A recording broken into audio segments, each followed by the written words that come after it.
Hello दोस्तों, क्या हाल है। तारीख 6 जुलाई 2025, दिन संडे रविवार हो गया, हिंदी तिथि एकादशी। और आइए बात करते हैं आज के मुख्य समाचार में देश भर की तमाम बड़ी खबरों पर नजर डालते हैं। देखिए दोस्तों, एक तो आज 6 जुलाई को देवशयनी एकादशी है। हर साल आषाढ़ मास के शुक्ल पक्ष की जो एकादशी तिथि होती है वो देवशयनी एकादशी होती है। यानी अब आज के दिन से भगवान विष्णु विश्राम करेंगे, शयन मुद्रा में चले जाएंगे और अगले 4 महीने तक शिव शंकर भोलेनाथ सृष्टि का संचालन करेंगे। आज के दिन व्रत, पूजा और दान धर्म का विशेष महत्व होता है। घर के मंदिर में भगवान विष्णु का पूजन करें। जो लोग व्रत नहीं कर पाते हैं तो भी दान पुण्य अवश्य करें। अब 6 जुलाई से अगले 4 महीने तक चतुर्मास रहेगा और इन चतुर्मास के दौरान क्योंकि भगवान विष्णु योग निद्रा में चले जाते हैं, इसीलिए किसी भी तरह के मांगलिक कार्य नहीं किए जाते हैं अगले 4 महीने तक। जैसे विवाह, मुंडन संस्कार, गृह प्रवेश आदि शुभ कार्य करना वर्जित होता है। अब 6 जुलाई के बाद फिर 1 नवंबर को देव उठनी एकादशी के दिन भगवान विष्णु योग निद्रा से जागते हैं। उसके बाद फिर वापस सारे शुभ मांगलिक कार्य शुरू होते हैं। तो आप सभी देशवासियों को भी देवशयनी एकादशी की ढेर सारी हार्दिक शुभकामनाएं। भगवान विष्णु की कृपा दृष्टि आशीर्वाद आप सबके जीवन पर बना रहे। इन्हीं शुभ मंगल कामनाओं के साथ आगे बढ़ते हैं दोस्तों अपन खबरों में। देखिए पहली खबर, आज ब्रिक्स शिखर सम्मेलन में हिस्सा लेंगे देश के प्रधानमंत्री नरेंद्र मोदी। अभी इस समय पीएम मोदी ब्राजील की राजधानी ब्रासिलिया में है। ये किसी भी भारतीय प्रधानमंत्री की लगभग 60 सालों में ये पहली द्विपक्षीय यात्रा है। 2 दिन 6-7 जुलाई को रियो डी जेनेरो में होने वाले ब्रिक्स शिखर समिट में भाग लेंगे पीएम मोदी। और इससे पहले बीते दिन प्रधानमंत्री अर्जेंटीना भी पहुंचे थे। 57 साल में पहली बार अर्जेंटीना के राष्ट्रपति मिलाई से द्विपक्षीय बातचीत हुई। अर्जेंटीना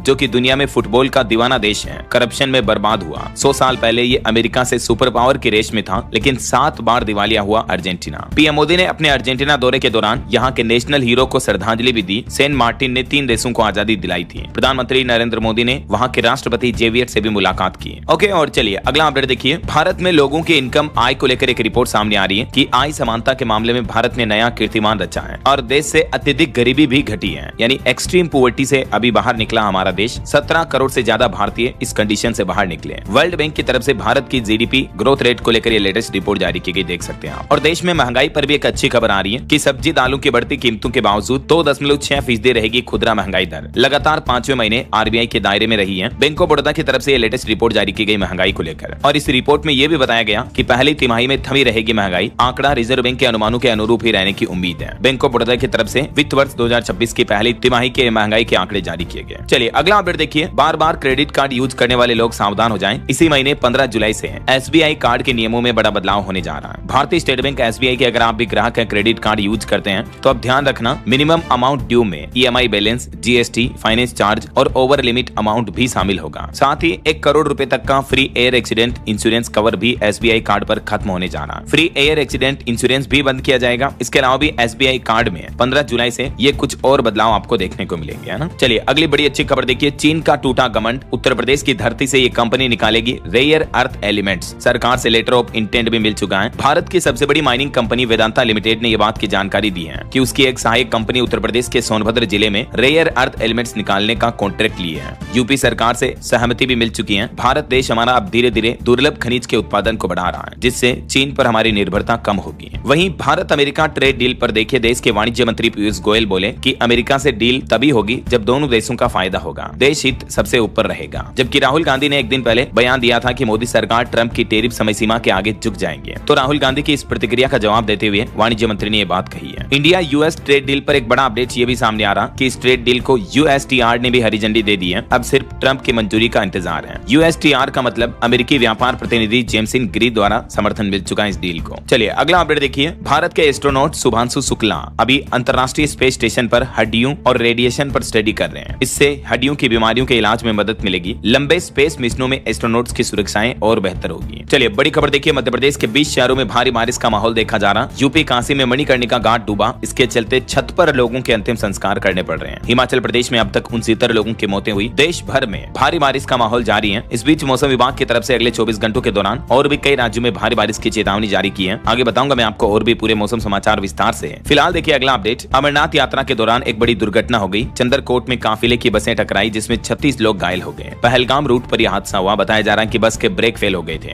अब तक 30,000 से ज्यादा यात्री दर्शन कर चुके हैं इस बार की अमरनाथ यात्रा में। और हाल ही में जो तेलंगाना में एक फैक्ट्री में हादसा हुआ था, उस धमाके में भी मरने वालों का आंकड़ा 40 के पार पहुंच चुका है। जबकि 9 लोग अभी भी लापता हैं। 19 लोगों का इलाज जारी है। घटना वाले दिन भी फैक्ट्री से 31 शव बरामद हुए थे। चलिए बड़ी खबर देखिए। वक्फ कानून को लेकर केंद्र सरकार ने नए नियमों का नोटिफिकेशन जारी किया। सभी वक्फ संपत्ति का ऑनलाइन रजिस्ट्रेशन होगा और 90 दिन का समय मिलेगा। केंद्र सरकार की तरफ से unified Waqf management, empowerment, efficiency and development rules 2025 का नोटिफिकेशन जारी कर दिया है। ये नियम वक्फ संपत्तियों के पोर्टल, डेटाबेस, उनके पंजीकरण, ऑडिट और खातों के रखरखाव से जुड़े हैं। ये देख सकते हैं आप, मिनिस्ट्री ऑफ माइनॉरिटी अफेयर्स के द्वारा जारी नोटिफिकेशन भी है। और वक्फ के इन नए नियमों में सरकारों की भी जिम्मेदारी तय की गई है। जो सरकार वक्फ संशोधन का नया विधेयक लाने जा रही है, उसको लेकर ये लेटेस्ट अपडेट है। वैसे अभी ये मामला सुप्रीम कोर्ट में भी चल रहा है। चलिए अगला अपडेट देखिए। उड़ीसा के पुरी में बहुड़ा यात्रा निकली, सुरक्षा में 10,000 जवान तैनात किए गए। रथों पर बैठे भगवान जगन्नाथ, बलभद्र और सुभद्रा मौसी के घर से आज अब मुख्यमंत्री लौटेंगे। आप भी घर बैठे ही दर्शन कर लीजिए। ये भगवान बलभद्र को रथ पर ले जाते हुए भक्तों की तस्वीरें हैं और ये बलभद्र के बाद बहन सुभद्रा को भी रथ पर ले जाया गया। चलिए अगला अपडेट देखिए। उत्तर प्रदेश में एक बड़ा मामला सामने आया। धर्मांतरण का मास्टरमाइंड छांगूर बाबा अरेस्ट हुआ। इसने इस्लाम कबूलने पर ब्राह्मण और ठाकुर जैसी हिंदू लड़कियों को 16 लाख रुपए देने का लालच दिया और कई लड़कियों का धर्मांतरण भी करवाया। 100 करोड़ की अवैध फंडिंग का भी खुलासा हुआ है। हालांकि यूपी एटीएस ने इसे बलरामपुर से गिरफ्तार कर लिया है। चलिए खबर आ रही है SYL विवाद पर। पंजाब और हरियाणा दोनों राज्य बातचीत करने के लिए तैयार हुए। देश की राजधानी दिल्ली में 2 दिन बाद अब 9 तारीख को इस मुद्दे पर मीटिंग होगी। इस मीटिंग में हरियाणा के मुख्यमंत्री नायब सिंह सैनी और पंजाब के मुख्यमंत्री भगवंत मान समेत केंद्रीय मंत्री CR पाटिल भी मौजूद रहेंगे। SYL यानी सतलुज यमुना लिंक नहर को लेकर जो दोनों राज्यों के बीच विवाद चल रहा, इस पर अब केंद्र सरकार वार्तालाप करेगी दिल्ली में। दोनों राज्यों के मुख्यमंत्री और कुछ नेताओं के साथ में ये मीटिंग होगी इस विवाद को सुलझाने के लिए, है ना। दोस्तों अगर आप अपने फाइनेंशियल फ्यूचर को सिक्योर करना चाहते हैं तो स्टॉक मार्केट में इन्वेस्टेड रहना बहुत ही जरूरी है, वो भी आज के समय जब कोई भी स्टॉक मार्केट से पैसा कमा सकता है, चाहे मार्केट ऊपर जाए या नीचे। बस शुरुआत सही जगह से होनी चाहिए। इसीलिए मैं आपको इंट्रोड्यूस कराना चाहता हूँ मार्केट वुल्फ से।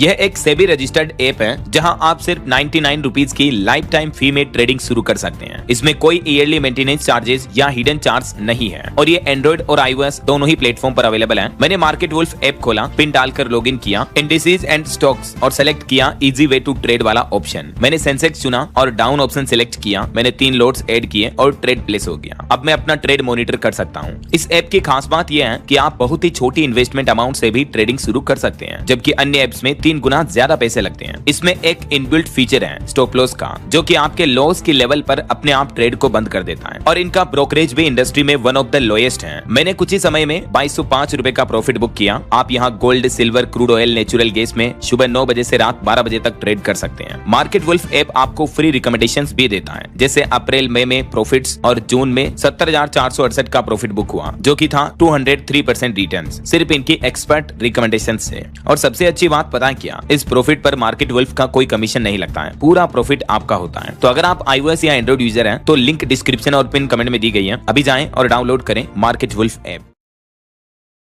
चलिए अगला अपडेट देखिए। हरियाणा राज्य पहुंचा दुनिया का सबसे महंगा आम। इसकी कीमत 70,000 रुपए है 1 किलो आम की। जापानी प्रजाति का ये आम है। दावा किया जाता है कि इसे खाने से कैंसर की ग्रोथ रुकती है। तो हरियाणा के कुरुक्षेत्र में भी फ्रूट फेस्टिवल में इस बार जापान का मियाजाकी आम सबसे ज्यादा चर्चा में रहा। इसे दुनिया का सबसे महंगा आम माना जाता है। भारत में इसकी कीमतें कितनी है देख सकते हैं आप। चलिए खबर देखिए। पंजाब के पूर्व डिप्टी CM सुखबीर बादल तनखैया घोषित किए गए। तख्त पटना साहिब के पंच प्यारों का आदेश है। हालांकि SGPC प्रमुख धामी ने इस पर आपत्ति जताई। और खबर है चंडीगढ़ एयरपोर्ट को भी पॉइंट ऑफ कॉल बनाने की मांग की जा रही है। इंटरनेशनल उड़ानों के लिए केंद्र सरकार से मंजूरी की अपील है। सांसद भी ये मुद्दा उठा चुके हैं। और पंजाब सरकार 2 और बड़े फैसले लेने की तैयारी कर रही है। बेअदबी कानून और नशे पर लगाम लगाने के लिए 10-11 जुलाई को विशेष सत्र आयोजित करेगी पंजाब की भगवंत मान सरकार। और कल 7 तारीख को भी कैबिनेट की बैठक होगी। वैसे पंजाब की आम आदमी पार्टी सरकार में 3 साल में ही 9 मंत्री हटाए गए। कैबिनेट में 18 मंत्रियों की जगह अब तक 25 विधायकों को मंत्री बनाया जा चुका है। फिर भी 2 पद अभी भी खाली पड़े हैं। चलिए खेल समाचार पर खबर देखिए। भारत ने इंग्लैंड को 608 रन का टारगेट दिया। 3 इंग्लिश बैटर्स पवेलियन लौटे। स्टंप्स तक स्कोर 72/3 रहा। आकाशदीप को 2 विकेट भी मिले। और खबर है भारत का बांग्लादेश दौरा भी 1 साल के लिए टला। BCCI ने कहा कि इस साल 2025 नहीं बल्कि अगले साल सितंबर 2026 में होंगे 3 T20 और 3 वनडे मैच। वहीं भारत के चेस चैंपियन डी गुकेश ने Zagreb Super United Rapid chess खिताब भी अपने नाम कर लिया है। ये खिताब जीतते हुए उन्होंने अमेरिकी प्लेयर वेस्ली सो को 36 सालों में मात दी। 18 में से 14 पॉइंट्स हासिल किए। मेनी कांग्रेट्स डी गुकेश को। चलिए अगली बड़ी खबर देखिए। रूस देश ने बड़ी घोषणा की है। लड़कियों को बच्चे पैदा करने पर 1 लाख रुपए देगी रशिया सरकार। जंग में बड़ी सेना बनाना मकसद है। रूस देश अभी घटती जनसंख्या और बूढ़ी आबादी की बढ़ती जनसंख्या से जूझ रहा है। इसलिए रशियन गवर्नमेंट की तरफ से ये घोषणा की है कि बच्चे पैदा करने पर लड़कियों को 1-1 लाख रुपए दिए जाएंगे। यहाँ तक कि पहले तो ये योजना 18 साल से ऊपर की महिलाओं के लिए थी, लेकिन रशियन गवर्नमेंट ने अब इसमें नाबालिग लड़कियों को भी शामिल कर लिया ताकि वे भी बच्चे पैदा करने के लिए प्रोत्साहित हो। बताया जा रहा है कि रूस यूक्रेन के बीच जो जंग चल रही है वो लड़कियों को कम उम्र में मां बनने पर भी मजबूर कर रही है। रूस में करियर बनाने वाली महिलाओं को भी रोका जा रहा है। जरा देखिए आप, दो देशों के बीच जब युद्ध होता है तो उसके कितने साइड इफेक्ट होते हैं। बीते दिन भी मैंने आपको बताया था रूस यूक्रेन जंग एक बार फिर से उग्र हुई। 550 मिसाइल और ड्रोन से और हमला किया रूस ने यूक्रेन पर। चलिए ऑटो इंडस्ट्री से खबर आ रही है। 2025 बजाज डोमिनार 250 और डोमिनार 400 भारत में लॉन्च हुई। क्रूजर बाइक्स में updated OBD 2B engine technology मिलेगी आपको। इसकी शुरुआती कीमत 1,91,000 रुपए है। और देखिए भारत श्रीलंका के बीच भी एक द्वीप को लेकर विवाद मुद्दे पर श्रीलंका बोला कि किसी भी कीमत पर कच्चा थीव द्वीप नहीं छोड़ेंगे, कानूनी तौर पर यह हमारा है। भारतीय मछुआरे समुद्री सीमा लांघकर हमारे संसाधन लूट रहे हैं, श्रीलंका के विदेश मंत्री की तरफ से बयान दिया गया। और खेल जगत से एक और अच्छी खबर देखिए। नीरज चोपड़ा ने अपने नाम का टूर्नामेंट जीता। 86.18 मीटर भाला फेंक कर पहले स्थान पर रहे। बोले कि मैं बेहद खुश हूँ। भारत के javelin thrower star Neeraj Chopra ने बेंगलुरु में आयोजित नीरज चोपड़ा क्लासिक नाम के टूर्नामेंट को भी जीत लिया है। चलिए अगली बड़ी खबर देखिए। कान के नीचे मारो लेकिन वीडियो मत बनाओ। महाराष्ट्र की राजनीति में राज ठाकरे ने यह विवादित बयान दिया। उसके बाद काफी भाषाई आग भड़क गई। जो महाराष्ट्र में अभी आपको पता होगा हिंदी भाषा मराठी भाषा को लेकर जो कंट्रोवर्सी चल रही है, तो इस मुद्दे पर राज ठाकरे का कहना है कि अगर कोई मराठी के खिलाफ बेकार ड्रामा करता है तो उसके कान के नीचे बजाओ लेकिन इसका वीडियो न बनाओ। उद्धव और राज ठाकरे दोनों बोले कि मराठी के